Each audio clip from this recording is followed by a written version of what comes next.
is up, everybody? Welcome to Pub Sports Radio and the Draftkings Picks and Prediction Show. Be sure to tune in every Wednesday, 7 o'clock p.m. Eastern Time, where me, Weezy, Monk, and Gordo break down the upcoming card from a DFS perspective and give our predictions on the fights as well. Also, be sure to like the video, subscribe here to Pub Sports Radio so you not miss out on all the other content throughout the week. And also go check out that Pub Sports contest on pubsportsradio.com. It's just like Tapology. You pick a winner, the round, the method, $100 the first. Go to pubsportsradio.com and check that out and get in there by Saturday. And as always, as you guys know by now, we'll be going throughout the panel. We'll be talking our fight to target, our fight to fade, fighter to fade, favorite dog, prize picks, favorite GPP play. We'll talk some cash play, value play, dart throw. We'll go over lineups last week, give our lineups this week, and then we'll answer any questions you guys have. As always, I am here with Gordo, Monk, and Weezy. We'll start with you, Gordo. Gordo, what is up? Are you looking forward to UFC 284?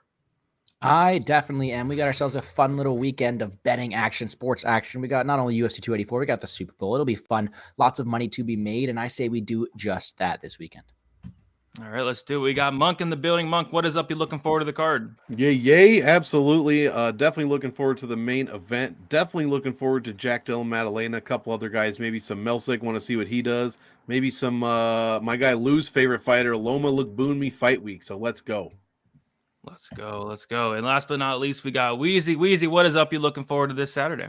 I am. It's a good card. It's a fun card. Some people making their debuts. A couple of 5-round fights. I'm definitely looking forward to this, because if we don't look forward to this, it means that we're looking forward to next week. And I don't want to ruin the surprise for you guys, but next week, oh boy, it's not good, man. It is not good. The co-main event is Zach Pauga versus Jordan Wright.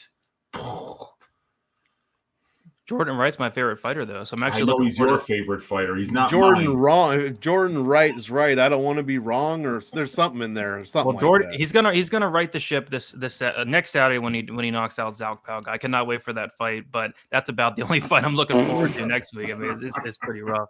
But let's shout out the chat. We got Ollie One in here. We got Lou Betcha. We got Mushroom in the chat. What is up, guys? Make sure you guys smash that like button, and we will start with our fight to target. And I will let Weezy kick this one off. Weezy, what fight are you targeting the heaviest for UFC 284? I went with Crute Menifield because, first of all, it's kind of close to the mid-range, being 86, 7,600 here. And I see this fight finishing inside the distance. I've got a pretty big bet that this fight finishes under 1.5 rounds. And if I've got a bet, that says it's going to finish in under 1.5 rounds, those are the kind of fights we need to target for DraftKings. We need people that are optimal in our lineup, and we got a better chance of being optimal when the person that finishes does it with a salary that's below 9,000. So 8,600 for Crute, fighting in front of his home crowd with some wrestling upside. And then you got Menifield at 7,600. When he wins fights and wins them convincingly, he's starching dudes. He's got one-punch knockout power, and we've seen that happen to Crute before too. So, I think that this is a good fight to target. The price is right for both fighters, high finishing upside, and it allows you to be able to go up and get some of those studs above $9,000 that you're going to want to really score a lot of points. Yep, cannot wait for that fight. One of my favorite fights on the card, and I think it's a great fight to kick off that main card. Gordo, what fight you're going to be targeting the heaviest for UFC 284? Yeah, I love that fight, but I'll go the main event. I'll take the easy way. The main event's also one I think I'm going to have a ton of ownership in, not only because Islam Makhachev has the ability to go out there, dominate, wrestle anybody, but you look at Alexander Volkanovski. He's the number one pound-for-pound fighter in the world, and he's at 6.7K. I know his path to victory is slim, but in doing so, if he were to win this fight, he is going to score very, very well in doing so. I have a ton of exposure to this fight just because I think the winner scores amazing, and it's not only the two best fighters in the world, but it's also two of the best DraftKings scorers in the world as well. Yeah, for sure. That's another good one. Monk, how about you? What is your favorite fight to target? Yeah, that's my number one. Makhachev Volkanovski stats are off the chart. I'll give you Mullarkey and newcomer Prado. There's a lot to talk about, a lot of talk this week, rather, about Prado. Everybody's thinking this guy's going to be the next Bruno Ferreira. That may be, that may not be. Beside the point, Mullarkey, in his last 4 fights, 3 of them, someone has made the optimal lineup. There's just a ton of points in Jamie Mullarkey fights. I have a feeling this one's not getting out of the first round. If it does, I would imagine it's not getting out of the second round. Mullarkey's a big finisher a lot of the time. Prado, 11-0 with 11 finishes. Even if it is against cans, I will be fighting or targeting this fight rather to finish inside the distance. So give me one of these guys as a fight to target. Yep, I'm with you. I like all three of those. The one I went with, though, is going to be the Jimmy Crute, Alonzo Menifield fight. I think it's like minus 325. Fight doesn't go decision, which is the widest fight doesn't go decision on the board there. And yeah, like Weezy said, we got a striker versus grappler matchup where Crute actually has some striking as well. But if he gets this fight down to the mat, he's going to have a significant advantage against Alonzo Menifield. And on the feet, Menifield's going to have an opportunity to knock out Crute, who has a 50% striking defense, and he's been knocked out in his last two. So yeah, I think somebody gets served here. Somebody gets served in the first round. And at these price tags, it's a fight I'm definitely going to be targeting very, very heavy.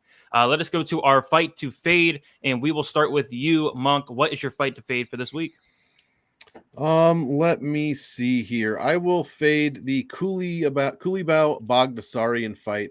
Although I am very interested in seeing Melsik fight again. It's been over a year since he fought. I will probably be fading this as far as Draftkings goes. The numbers just aren't there, especially from a Culibao side, who's averaging just 66 points, almost 67 points per win in the UFC. Melsik has 2 wins, 81 points, just south of 81 points so far. Neither guy scoring anywhere close to 3 points a minute. Culibao, you're actually paying up after his big win over Sungwoo Choi, which granted was a great win, like plus 185. He was 7,100 that week. You're now paying up about $600 more than his average salary, which I am not comfortable with these DraftKings numbers. When he loses, or when he lost rather, he gave up 106. I like Melsik for the win here. It probably goes to decision, but you're getting Melsik $900 cheaper than his average, which is fantastic. I almost thought, if these two salaries were switched and Melsik was 8,200, I wouldn't have been any the wiser. To be honest, I'm shocked that we're getting him at a dog salary to Culibao. I think he handles business here. And at $8,000, I know it's the very top end of the underdog side of things, but he's going to be one of my top dogs as well. So I like this fight just for that reason, but I'm going to be fading it in general just because he only scores like 81 points per match. So I just can't back those numbers there. All right, so fading the Culibao Baghdasaryan fight. Weezy, what fight are you fading this week? Tafa versus Porter, I think, is a pretty good one to fade. Even though these guys are, fairly high volume for heavyweights, they aren't really grapplers, either of them. Porter tries to wrestle, but he's rarely successful getting takedowns. I think he's getting his takedowns about 25% of his attempts. I actually see this fight probably going the distance. And on such a violent card, winning by decision, especially as a heavyweight who doesn't grapple much, either one of these guys, it's probably going to be a lower scoring fight. And, so I think it's pretty safe to avoid both of these guys.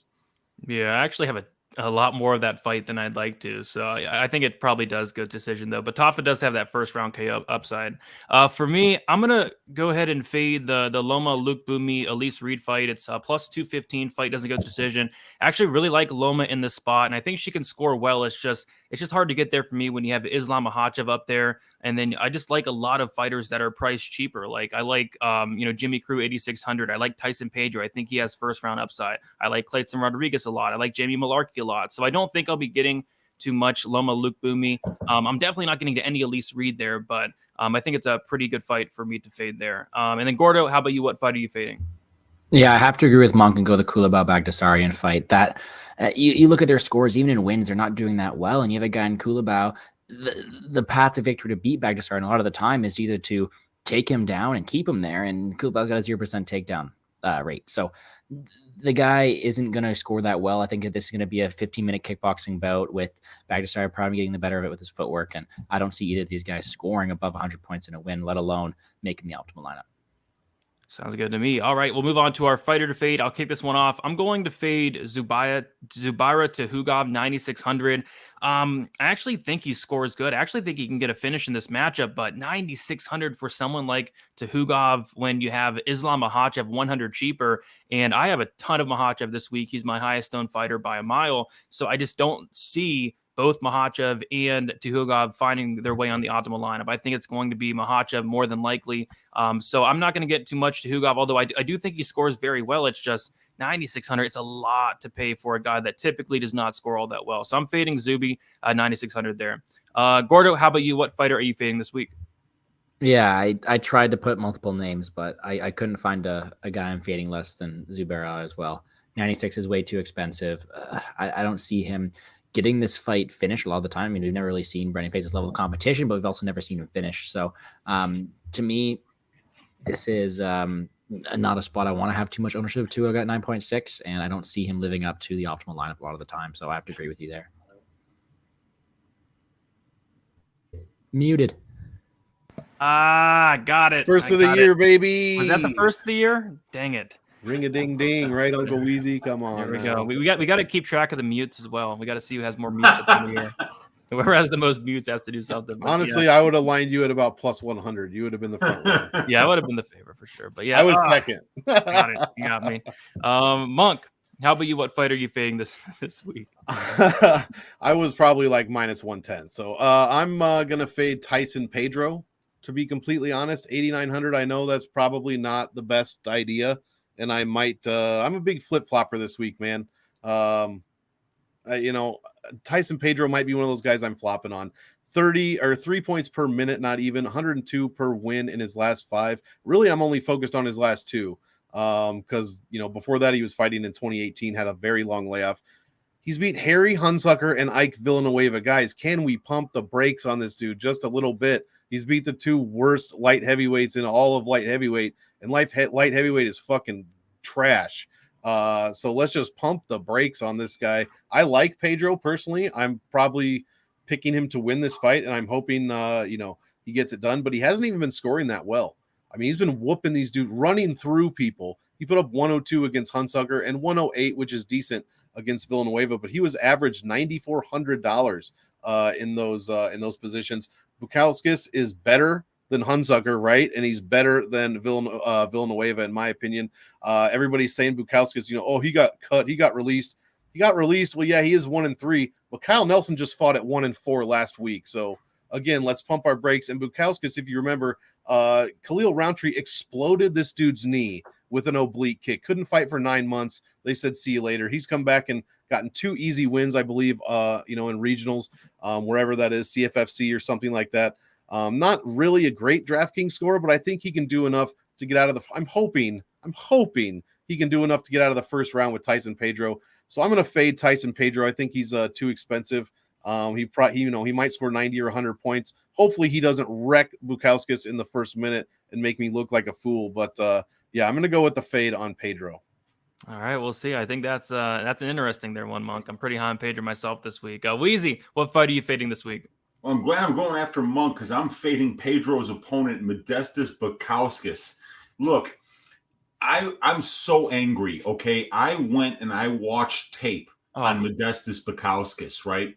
And for those of you who studied this fight and watched tape on him, after he left the UFC, he went back to Cage Warriors. He had a fight against Lee Chadwick, and then he had a fight against Chuck Campbell. I dare anybody to watch those 7 rounds of mixed martial arts and stay awake for the whole thing. Modestas Bukauskas is the laziest fighter I have ever seen in my life.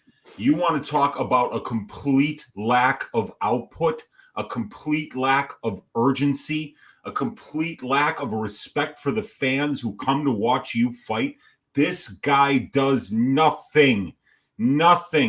I've seen lazy people, do more than Modestas Bukauskas, like in very short periods of time than what this guy does in the cage. That Lee Chadwick fight should be wiped from the internet so people never get to watch it. And then the same thing with the Chuck Campbell fight. There was a finish in that fight, but it came in the 4th round after Chuck Campbell was literally lulled to sleep by the lack of volume of Modestas Bukauskas. So, and then we've got to also, figure into the fact here that Modestas, he just fought on New Year's Eve.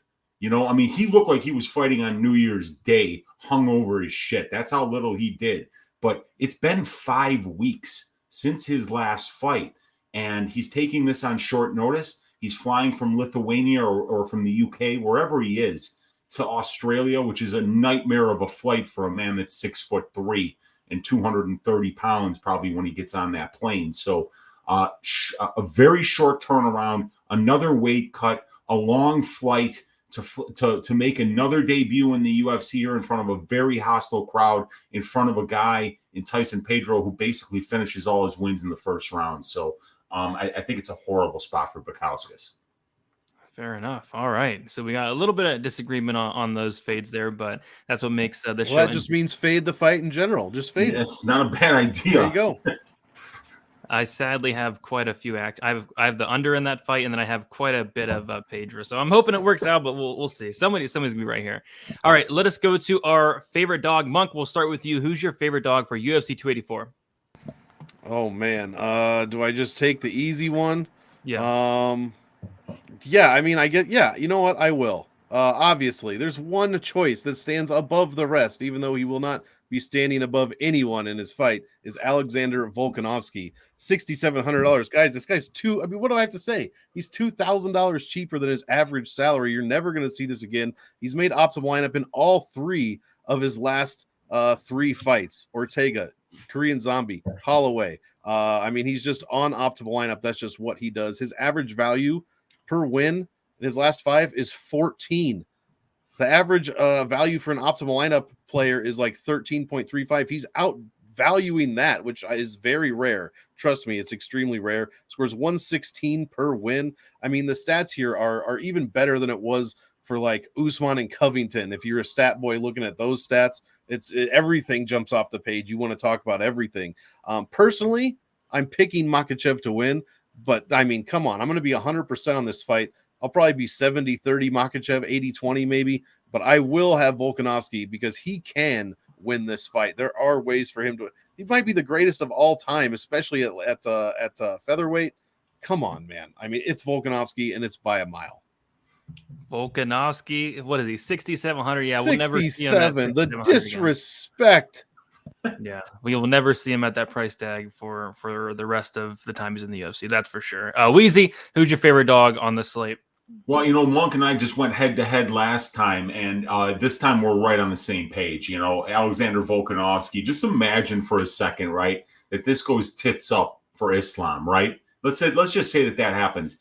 You'll be telling your grandkids about the time that you got Alexander Volkanovski for $6,700 in a DraftKings, a contest. Seriously, this guy is literally the best fighter, pound for pound, until Islam probably goes through him like a half knife through butter on Saturday. But if he doesn't, this is guaranteed optimal. A 5-round guy that scores, like 4 points a minute in DraftKings. He's scoring a ton of points. If he really does move laterally very well, and because he's in the big cage, it's going to be more difficult at least for Islam to pressure him. He could score a lot of points, and even if Islam doesn't finish him, he could score enough points for it to be a good punt, even in a loss, especially if a lot of these underdogs don't win. And I don't got a lot of faith in a lot of these underdogs this week. I mean, Modestas Bukauskas is an underdog. I got no faith. So I think it's a great place to punt, and then you're getting the second best pound for pound fighter on the planet for $6,700, and it opens up all kinds of doors for you elsewhere. There we go. Yep, for sure. Gordo, how about you? What's your favorite dog this week? Yeah, I don't mind the shout. I'm with you on the ownership for Volkanovski, but let's get a bit different here. Let's talk about who am I to pick? Let's go Francisco Prado. I think this guy has a very high win equity if he was to win this fight. And I think that, he's a guy with 11 wins, all of them coming by finish. He's a very dangerous guy. And Mullarkey's a guy who gets off to a very, very slow start. He kind of builds as the fight goes on. So if Prado's able to take advantage of the Mullarkey starting slow, his ceiling is super, super high in the spot here. So even at that, we haven't seen much downfall from Prado. I know he's been fighting a lot of cans, but if we haven't seen any issues from him, nothing that leads me to believe that he can be chin checked easily. Even if he goes out there and puts up 40 points in a loss, he's going to score well as well. So $7,500, the upside's there for Prado. Yeah, I like Prado quite a bit as a dog. For me, I'm going to go with Josh Emmett, 7,700 here. I love the power Josh Emmett brings. He has 11 knockdowns at featherweight. There was at one point where he landed a knockdown in 7 consecutive fights up until he fought Calvin Kattar, who nobody ever knocks down. And I don't know, I like the volume of Josh Emmett. Typically when we see these guys that have a ton of power, they're super low volume, but he's landing over 4 strikes per minute, and he's going to have 25 minutes to land a big shot. I think there's knockdown upside for Emmett, and I wouldn't be shocked if he went out there and knocked out Rodriguez. Josh Emmett hits like a truck. Of course, he's getting up there in age. He's 37, almost 38. Apparently he's injured. And by the way, I've heard people say he has like a leg injury, he has a hip injury, a shoulder injury. Which one is it? Like I heard hip. I heard hip, I heard leg, I heard shoulder. I don't know, Really? probably has concussion. I don't know, but he's probably hurt or something. But I don't know. The guy hits hard. I'll be taking some shots on Emmett there. And if this does go the distance, I like it for cash as well, just because I think Emmett can like land a knockdown here or there and just rack up some volume across 25 minutes. I do like me some Josh Emmett, but I will be having some Yair, and I'm sure we talk about him throughout the show. All right, we'll move on to our prize picks section here. Be sure to check out Prize Picks and use promo code PubSports, and I will let you kick this off. Monk, do you have Prize Picks ready for this week? Absolutely. I've got a few of them, but the one that's really jumping off the page is Makhachev over 35.5 significant strikes landed. According to what he gives up compared to what Volkanovski allows, he should be able to hit that goal in the second round, towards the end of the second round. I personally think the fight goes into the third round before it gets finished. So I do like that. 35.5 seems low, especially if there's any kind of ground and pound. I'm expecting a few body lock takedowns, a couple of ground and pound shots, and then a stand up, and then a rinse and repeat of that kind of thing. So give me the over 35.5 Makhachev significant strikes. Taking the over for the Makhachev strikes there. Gordo, what are you liking for Prize Picks this week? Yeah, we're going to go with Zubaira Tukhugov under 2.5 takedowns. I think this is a guy who's going to want to keep it on the feet. I think if you're giving Brenner his only path to victory is going to be on the ground, finding a submission or something, I don't think he wants to take it there. Sure, he can land a couple. We've seen he's got that versatility, but in this matchup here where he's also got knockout upside, I think he wants to keep it on the feet, and 2.5 just a bit too high. Yeah, I'm going with the takedown as well. I'm going to go with the under for Shane Young, 1.5 takedowns. I mean, the guy's never landed 2 takedowns in the UFC, and for this matchup, it just wouldn't make much sense. I mean, why take down a grappler and Blake Builder when you have a clear striking advantage on the feet? So I'd be pretty shocked if Shane Young even got 1 takedown here, but like I said, he's never gotten 2 thus far in the UFC. So give me that Young under takedowns. Weezy, you liking anything on Prize Picks this week? Yeah, I mean, you guys, I like Shane Young under 1.5 takedowns. I like Makhachev over 35.5 significant strikes. I was looking at Loma's significant strikes, but, I don't think I like those numbers as much. Jack Jenkins over 2 takedowns, I think is very interesting. Shainis, like a gust of wind knocks this dude down, and then he gets back up a lot of times too. I think Jenkins can easily take this guy down 1 time in each round, and maybe even multiple times in 1 round. But I like the Shane Young under 1.5 also, Brady. I think that's a great call. And I think that Islam Makhachev over 35.5 significant strikes. Islam's getting more and more comfortable on the feet. And if he winds up standing for any length of time with Alexander Volkanovski, he's going to land significant strikes, 3, 4, 5 a minute. So you'll get to that number pretty quickly, I would think. Yeah, for sure. And I'm also liking that Makhachev over 2.5 takedowns. I mean, the guy lands like, I think 3.5 per 15 minutes, and Volk has a really good get-up game. So I can see Makhachev taking him down, Volk popping back up, and him getting Matt return there. So I don't mind the Makhachev over takedowns as well. One more, Kleydson Rodriguez over 92.5 points. That should be a fucking easy get. I don't hate that. One. I like it. Yeah, lots of spots sticking out this week for some Prize Picks. So be sure to check it out. Promo code Pub Sports. All right, let us move on to our favorite GPP play, and we will start with you, Gordo. Who are you liking this week for a GPP play? Give me Jimmy Crute. The mullet daddy this week is a guy I'm going to take in GPP formats. Menifield's a guy who has not.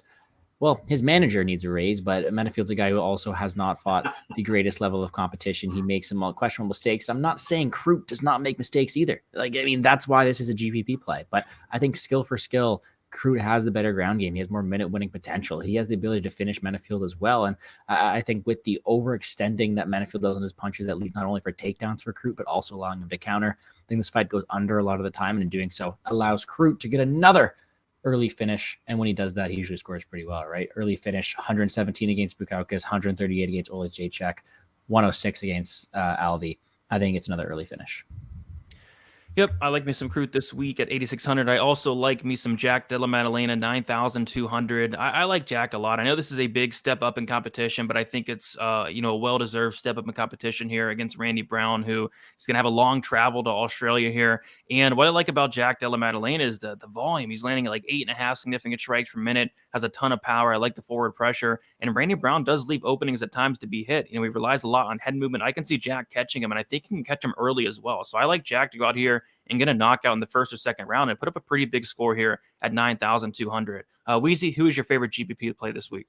I love Jack Jenkins this week, man. I mean, this guy is really fun to watch. And what I really like about Jack is that he really appears to be a finished product in terms of a well-rounded mixed martial artist, the guy who can consistently go and fight at his opponent's weaknesses. And Don Shainis has several. But the biggest one that Don Shainis really has is that takedown defense and that ability to be able to get back up if he can't sweep you. And Jenkins is a guy who's probably going to be able to land a lot of strikes on the feet. He moves in and out of range very well. He's always throwing in combination, great low leg kicks. So I could see him getting a finish with that as well. And I do see him piling up takedowns because Shainis is a wild man. That dude just comes out blasting like Yosemite Sam.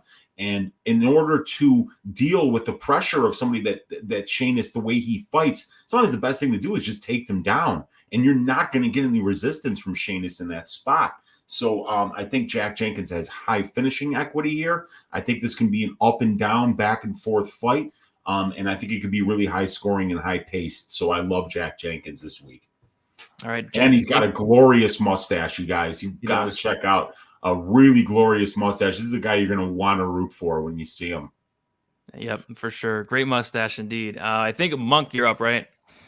Yeah, the obvious answer is Islam, but I'm going to go with, I love your guys' other picks. Maddalena is going to be my highest owned. Jack Jenkins was also on my list. I'm going, and this is just for you, Lou Betcha. Hope you're still in the freaking chat, bud. Jamie Mullarkey over Francisco Prado. 3.64 points a minute, 101, almost 102 per win, 8,700. He's made optimal lineup in 2 out of his past 4 fights. Guy scores over 1.18 points per minute in takedowns and control time. 7,500, which is Prado's salary, is the absolute worst salary you can play other than 6,700. And it just won last week. Devin Clark won, made optimal with 80 points. That happening 2 weeks in a row would be extremely unlikely. So one reason to go against Prado. Another one, he's a newcomer. They win at 40%. 40% since 2021. I'm picking Builder and I'm picking Jenkins. That's 2 out of 5. 40%. Prado's not on the list. He's also a late notice replacement, which also lose, at a rate of 36, or they win rather at a rate of 36% since 2021. Prado's strength of schedule is absolute dog shit, and dog shit comes in what? Cans, bud, and that's what Prado is fighting. 58% opponent win rate. Mullarkey's strength of schedule is terrible. It's 10, 20 points better than Prado's everywhere. I don't trust Prado. 11-1, all knockouts. I don't give a damn. Give me Jamie Mullarkey at 8,700. I think he's going to score huge. His average value per win is 12.6, guys. He scores off the charts when he wins. Yeah, Michael Johnson put him down. Power is the last thing to go. I'm not worried about that. And then he got put down by Jalen Turner. So, I mean, Jalen Turner's towards the top of the lightweight list right now. I'm going Jamie Mullarkey all day here. Yeah, I'm curious to watch your show with Lou Friday just for this Oh, breakdown. we're going at it. Everybody's on Prado this week. It's like, come on, man. He's fighting dudes in Argentina that Costa Rica, you've never freaking heard of. Like, Mullarkey's out here fighting in the UFC. There's levels to this. Lou, there's levels to this shit, bud. Wow. Might have to bring Lou on. I'm calling you out, son. on it. I'm calling you out. Wow. Our first call out ever on the show. Monk calling out Lou. All right. Makes me want to horse laugh. Oh my goodness. Okay. Let's move on to our favorite cash play. Weezy, we'll start with you. Who are you liking for cash this week? I went with Jack Della. You know, the guy just looks amazing. He looks ready. The hands are fantastic. Such a long jab. You know, switching stances, keeping you on the end of his jab, moving in and out of range. And when he throws in combination, it doesn't matter what foot is forward. The two in the 1-2 combination comes straight down the pipe. It's thrown with power. He digs to the body. He's got great pace and output. And Randy Brown, you know, I've been saying it over and over again. I was listening to Santino and Brandon's podcast earlier today, and Santino was telling his fighters, hey, those of you who want to get on the Australia card, don't expect me to go with you. And he was talking about how he's never going to Australia again because it's literally the worst flight that you can make anywhere in the world. There's literally no place that's worse to fly to, not because it's a bad place to be. It's near nothing. It's in the middle of a gigantic ocean and there's nothing near it. You can't get there quickly. And, you know, it's just one of those nightmare flights. Traveling to Australia, fighting in front of a drunk, hostile crowd that loves their fighters is a really bad place to be. Go find how many American fighters get wins in Australia. It'll shock you. Yep, I couldn't agree more, Weezy, on that one. For me, I'm gonna take Islam here. I like Islam quite a bit in cash, 9,500. I think he's safe. I think he's safe to go out there and get a lot of takedowns, get a lot of strikes, and I think this fight does get extended. I don't see Islam going out there and just completely destroying Volkanovski in the first couple rounds. I think this does get extended here, potential late finish for him. But yeah, and like I said earlier, I think Volkanovski has a really good get up game, so I can see Islam taking him down, Volk popping back up, and him going right back down. I think Islam racks up these takedowns across 25 minutes and puts me a really nice score here in cash games. And I also don't mind stacking the fight as well. We'll talk about our lineups in a little bit. And I did stack the main event in cash as well because I think this does get extended. And I think both guys can score pretty well here in this fight as a whole. So give me some Islam in cash. I like him quite a bit this week. Gordo, how about you? Who are you liking in cash this week? Yeah, I like all your options there, but we just chirped Lou a bit. I'll give Lou some love. We'll take his girl Loma look Boonmi in cash here, just because if we look at everybody up top, she's one of the fighters I think has the highest percentage to win this fight. I think that I struggle to find a way that Reed is going to win on not only the judges' scorecards, but just beating Loma here. I think Loma exceeds a lot of these plays. I think she also has takedown upside. And you know what, man? I would not put a finish past her here. I think she's got a lot of skills here, and she's a pretty safe option up top. So shout out to Lou Betcha. Yep, shout out to Lou. I don't know if he's watching no more, or he probably would have said something about Monk, but Monk keyboard would be on fire right now if he was watching. Come on. Yeah, it definitely would. Monk, how about you? Who you liking for cash? I had Loma. That's a great one. Kleydson, I think, is also a great pick. I'm going to go with Zubaira just so I can talk about him for a second. I mean, I think he's unplayable and GPP is too expensive, as I believe Gordo was speaking on when we first opened the show. But at 9,600, he's a fantastic cash play. I mean, Brenner, newcomer, short notice replacement, is levels below Tukhugov, much like I would say Prado is below Mullarkey. I'm just kidding. I'll get off that. But Tukhugov should be levels above Brenner here. I think there's going to be no problem. I think he's going to get an early finish, could easily put up triple digits, which might not be good enough for the optimal lineup at his salary, but it definitely is good enough for a spot in your cash lineup. So give me Zubaira Tukhugov as a good cash play. All right, sounds good. I think we got everybody there. Let's move on to our favorite value play, and we will start with you, Gordo. Who you liking for some value this week? For some value this week, we're going with Blake Builder this week for some value, 7.9K. I think that he has more finish equity in the spot here. I know he's making his debut, but I'm liking what I see from the guy. He is all gas, no brakes. Not the best defensively, but sometimes when you're looking for some value, you need a guy who's going to go out there and look to get some finishes for you. And I do think that his path to victory is one that scores very, very well. If Builder is to win this fight at all, I do believe that you will definitely be getting some value with him here. So I'm all over him. I think he's the better ground game here, in my opinion, as well. And I think that although Young is shown to have some decent durability, when chaos seems to be present, Builder seems to thrive in it. So maybe that's what he's got to do. If he does that, very valuable play. Yeah, my value play kind of disgusts me a little bit, but I'm going with Parker Porter 7,800 just because I feel like he should be the favorite. I feel like he has all the minute winning ability here. Dustin Tafa lost minutes to Jared Vandera, I mean, which is just unexcusable. And I feel like Porter has all the wrestling upside. If he wants to take down Tafa, what does Tafa's ground game look like off his back? And if Porter gets on top of you, Weezy, do you think Tafa will get up off of that ass on him? Dude, I don't think the continent will ever move again. It's just, you don't want to be underneath that dude. I don't know how he makes 265. His bottom half weighs like 190. Oh yeah. Speaking of making 265, mostly in the front, am I right? No, you're not. It's mostly in the back, my friend. Sorry. In the back, man. Come on. But yeah, speaking of making 265, let's see if Tafa can make weight this time around. But yeah, we'll have to see. But yeah, Parker Porter, I feel like he has takedown upside here. I feel like Tafa's not that great. I feel like if Tafa wins, it's probably like a first round KO. And I like the volume of Porter, like landing 6.5 significant strikes. Heavyweight is pretty awesome. Good cardio for heavyweight. Like I said, this one disgusts me a little bit, but I think he should be. I think these lines should be flipped. I think it should be Parker Porter 8,400, Justin Tafa 7,800. Weezy, who is your favorite value play for this week? Yeah, I'm going to go with Tyson Pedro at 8,900 just because, his entire win condition is first round. And like I said, he's fighting a guy that's, on a quick turnaround, took the fight on short notice. I'm going to be cutting weight again. 2 weight cuts in 5 weeks, not a good thing for a dude the size of Bukauskas. And there is a path for Bukauskas here, obviously. And that's because Tyson Pedro is so front-loaded that and Bukauskas has such excellent conditioning, that if he empties the gas tank trying to finish this early, there's a path for Bukauskas to win late. But I just don't see him being anywhere close to Tyson Pedro's level of grappling. And I think the boxing is very, very similar. And Pedro's the more powerful striker. So, at 8,900, fighting in front of his home crowd, this guy's manager gets him some really easy fights, and I think he just got him another one. Yeah, Pedro has one of the best managers in the game, man. I mean, he's going out there and getting some easy wins. I think this is a little bit harder than some of the past opponents, but I think it's probably the same result. Who did I miss for the value play for this?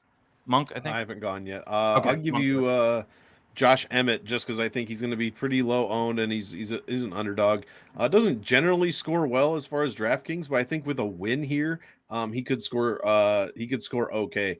Especially, there's no reason, nothing to make me believe that he's actually going to wrestle at all, which he can do.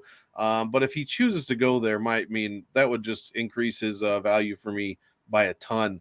But there's always that, knockdown ability that he has. If he lands a knockdown here, that's 10 points instantly, plus, whatever else he can land. And, a knockdown and a finish would be absolutely incredible, and the value would be through the roof here. So I think that is a potential. I don't think it's going to happen, but I think if it does happen, the value is going to be one of the highest on the card. So give me Josh Emmett as a dog for one of my favorite value plays. Yeah, it's pretty hilarious how Josh Emmett should absolutely wrestle in this matchup, but he's not going to. He just won't. And doesn't he train at like Team Alpha Male as well? That's where he's always been. Yeah. Like, what are you doing, Josh Emmett? I mean, he never does it. Takedowns in the Holtzman fight, 8 takedowns, and people were like, "Dude, this guy's gonna kill people with that kind of power and that kind of wrestling, and being able to use that wrestling whenever the power's not working." No, he showed it, and then he was like, "Fuck you! I'm just knocking people out for the rest of my career, and I'm never wrestling again." He's landed 1 takedown in his last 5 against Burgos, and this is like almost 100 minutes of fight time.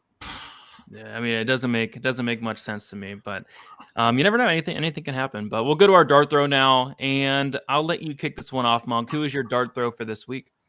Let's see here. I am going to go with Alonzo Menifield. From what it sounds like, this dude's going to be like 10% owned. Everyone and their mother is on Jimmy Crute this week. I get it. I get why this is an attractive matchup. I just don't trust Jimmy Crute. Plus, he's been off for over a year. His fight IQ is terrible. He always does what he's not supposed to do. I think Menifield could crack him here. Menifield is someone that has like no fight IQ either, so this could be a really interesting fight. However, Menifield has ended up on the optimal lineup in 2 out of his past 5. Yes, one was against Serkinov, who's probably too old, and one was against Askar Mozarov, who, as Gordo so eloquently put on his show, who the hell is that guy? Nobody even knows. So Menifield hasn't been fighting anyone. His strength of schedule is less than ideal, especially compared to Crute, who's lost to the champ and then Anthony Hill. But he did lose to Serkinov back in 2019. So, MMA math and whatnot.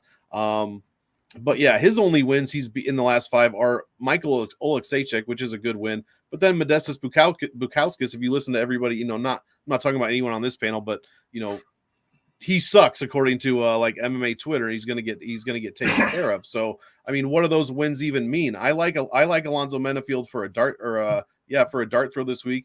I think he could get it done at 7,600, and if he does, I mean, he's going to be on the optimal lineup for sure. And he's a great DraftKings play too, coming in $1,100 under his average salary. He can also he has 1.1 points per minute in takedowns and control time as well. So it's not just Crute that's taking people down out here. Yep, I think Alonzo Menifield is definitely a good play this week, and I have a lot of them. For me, I'm going to go with, I know I said I'm fading the fight, but I'm going to go with Loma Lookboonmee as a dart throw, 9,000. I don't think anybody's going to really play her with all the plays up top, but yeah, I could see her scoring well, especially if she's able to get this fight down to the mat. Like Elise Reed really struggles on the mat. We saw Sam Hughes go out there and look like Khabib, and if Loma gets on top and lands his elbows, maybe she could go out there and get a finish. So I'll sprinkle some Loma. I'm not going crazy. I think I have like 8 to 10% Loma, but she will be my dart throw this week. Weezy, who's your dart throw for this week? Dude, I watched that Elise Reed Sam Hughes fight and watched Sam Hughes just ragdoll her, and I was screaming Corey McKenna alone in my house. I mean, I think if there could have been a wellness check coming my way. I was so angry. But my dart throw this week is Blake Builder. Gordo covered it earlier. Nobody knows this guy, but he's a very opportunistic finisher. He can definitely find himself in wars that go back and forth, up and down. He gets knocked down and he recovers, and then he winds up putting pace on his opponents, knocking them down. And when this fight gets to the ground, and I think it probably will at some point, Blake is slick down there, man. He's really good. He gets to your back. He will attempt some unusual submissions, get you in some weird spots. I think that he could get Shane caught in a web here, and if he winds up doing that and finishing the fight in Australia in front of Shane's home crowd, it's going to open some eyes to this kid. But it's also going to at 7,900 be a fight that I believe whoever wins that fight is going to have a really good chance of being optimal, because neither one of these guys is ever in technical fights. You know what I'm saying? They're going back and forth. They're both guys that welcome the war. And I think that one's going to be a very high scoring fight, whoever wins it. Yep. I like it. I like some builder as well. Gordo, how about you? Who is your dart throw? Yeah, I'm taking Menifield as well as my dart throw. And to add on to what Monk said, he broke it down perfectly. But as much as Menifield has gotten these favorable matchups, I mean, he's fought like 85-year-old men. He's fought a guy we don't even know his name in Askar Mozarov. And he's fought Fabio Charant, who is the reason why my Twitter search history is just water buffalo horny, because I was looking up a clip for the video and he just tweets about it all the time.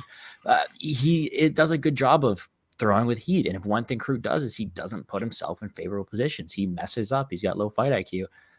Menifield's path to victory is a knockout. It would score very well. For that reason, he's a dart throw I'm going to have. I'm obviously going to have a lot more Crute ownership, but you got to think that if Menifield wins this fight, it's going to be close to optimal. We got Dirty in the chat saying, I think Loma would go to a decision with the mosquito. Dirty, you should say that to Loma's face and see what happens. Whoa. Get in the clench with Loma and say that. You're about to fight for 15 minutes, bud.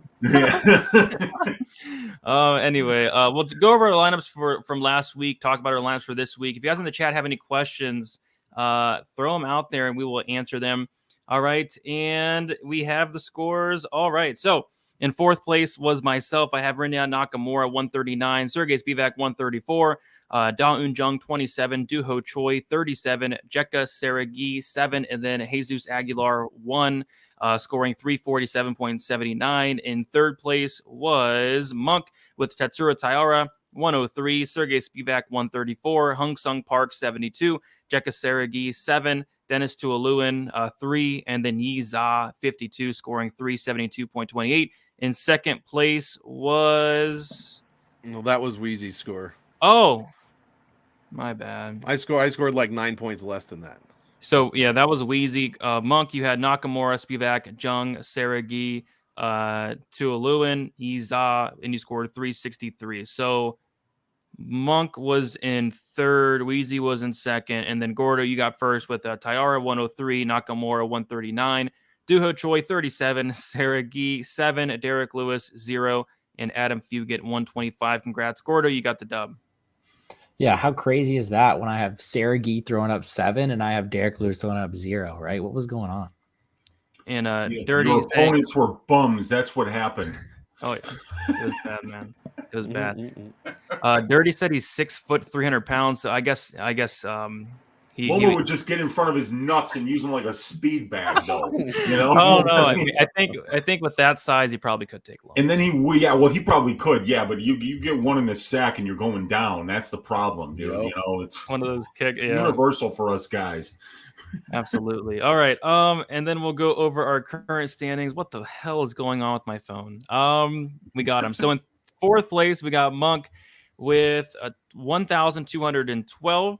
In third place, we have me with 1,245. And second place is Weezy with 1,275. And in first place is Gordo with 1,313. Gordo, you are in first as well with that. Don't worry. Can't wait to give it all back by rostering Jimmy Crute and having him walk into 18 punches. Potentially, we'll see. But good news for you, Gordo. Jimmy Crute did cut his mullet off, so I think that leads to some probably better fight IQ this time around. No more mullet daddy. Yeah, there's no more magic. No more terrible fight IQ within a terrible mullet. But yeah, lineups for this week. Weezy, we'll start with you. What do you got for this week? Okay, so I'm going with Jack Della, Jack Jenkins, Tyson Pedro, Blake Builder, Zoe Menifield, and Alexander Volkanovski. And I also wanted to tell you that my sources are telling me that Crute's new strategy is for his cornermen to knock him out before the fight starts, so that when he walks into the cage, he starts panic wrestling immediately and actually winds up having a good game plan.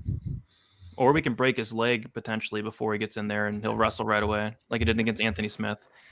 God, man. His leg looked like his fight. 3 takedowns on one leg, and he shot none when he had 2 legs. Yeah, this guy's fight IQ is abysmal. That was rough. One of those days where I just wanted to smash my TV with a baseball bat. One of those times. But Monk, how about you? What do you got for a lineup this week? I'll go Islam Makhachev, Jack Della. We'll go Jamie Mullarkey, Josh Emmett, Alonzo Menifield, and Modestas Bukauskas, because there's no other underdogs to play. Gordo, what do you got? Yeah, we're going to go with Jack Della, Loma Lookboonme for the memes. Kleydson Rodriguez, someone we have not talked about. I've taken the Kleydson Rodriguez. Jimmy Crute, Francisco Prado, and Alexander Volkanovski. All right, and I'm not changing my lineup this time because last week it just completely did not work out. So I'm sticking with this. I'm going with Islam. Give me Emmett. Give me Jack Della Maddalena, Tyson Pedro, Melsik Baghdasaryan, and Alexander Volkanovski stacking the main event there. So we'll see if we have any questions in the chat. We do not. So we're going to head out of here. I'm going to kick it around here. Gordo, let the people know where they can find you and what you have going on throughout the rest of the week. Of course. And I wish everybody a good time this weekend, not only with the fight card, but the Super Bowl. Best of luck in all your gambling endeavors. Enjoy the sports weekend. But you can find my content on Plays and Fade Sports on YouTube. Just post my full card betting and DFS breakdown. Other than that, I'll be recording a video with Brett Appley for Daily Fan MMA any minute now. And yeah, find me on Twitter at GamblesGordo. Best of luck, everybody. And we got Monk. Monk, we'll let the people know where they can find you. What you have going on throughout the rest of the week. I've got on the Monk Maddox channel, let's see, Game Theory has been out since Sunday, so be sure to check that one out. That one's doing pretty good. Salary Voodoo would just put out about an hour ago on the MMA Engine. I believe the Kill Shot podcast on the DFS Army was just put out with me and Geek and Kyle Marley. It was just released, I believe, within the last hour while we've been doing this. Check all that out, and most importantly, see me and Luke clash heads against someone named Francisco Prado this Friday on the Happy Hour show, MMA Engine, 4:30 p.m. Central Time. It's going to be the most looked forward to. I don't even know this guy, and I'm like, what? I'm going to be arguing about him for like an hour. Should be fun. It will be. Check that out. And then Weezy, let the people know where they can find you, what you have going out throughout the rest of the week. 1 hour and 10 minutes from now, Addicted to Combat's YouTube channel, Patrick and I are going to be breaking down this UFC 284 card. And then you can find me on my YouTube channel, Uncle Weezy. I'll be putting out a greasy 4-leg parlay either late night tonight or early tomorrow. And I'll probably try to find some time to do Ask Weezy. Won't be able to do it at its usual time tonight because I'll be talking with Patrick. But keep an eye out for Ask Weezy, and then right here on Pub Sports Radio every Saturday, every Sunday, every Wednesday. Let's stack cash tickets like flapjacks for UFC 284, you guys.